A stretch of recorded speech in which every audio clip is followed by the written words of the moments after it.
The Unrest Cure.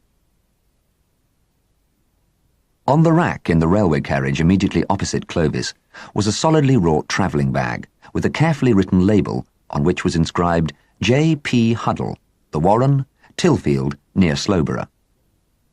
Immediately below the rack sat the human embodiment of the label, a solid, sedate individual, sedately dressed, sedately conversational.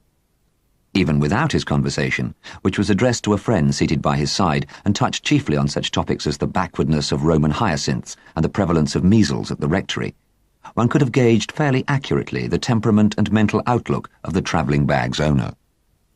But he seemed unwilling to leave anything to the imagination of a casual observer, and his talk grew presently personal and introspective. "I don't know how it is," he told his friend. "I'm not much over 40, but I seem to have settled down into a deep groove of elderly middle age. My sister shows the same tendency. We like everything to be exactly in its accustomed place. We like things to happen exactly at their appointed times. We like everything to be usual, orderly, punctual, methodical, to a hair's breadth, to a minute. It distresses and upsets us if it is not so. For instance, to take a very trifling matter, a thrush has built its nest year after year in the catkin tree on the lawn. This year, for no obvious reason, it is building in the ivy on the garden wall.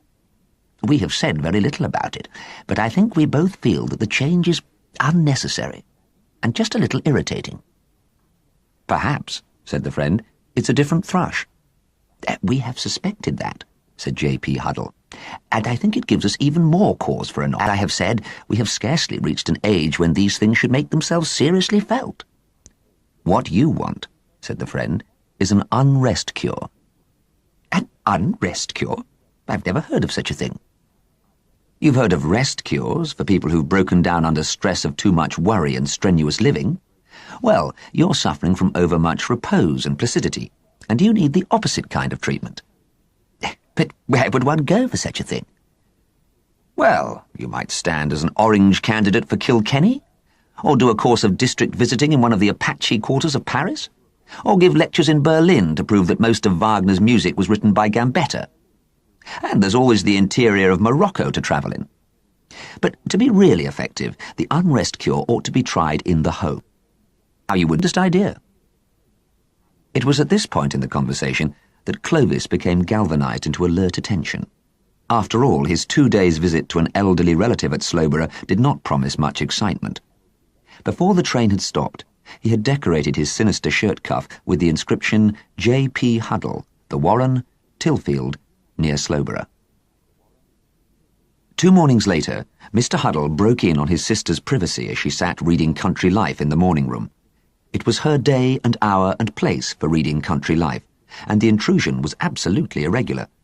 But he bore in his hand a telegram, and in that household telegrams were recognised as happening by the hand of God.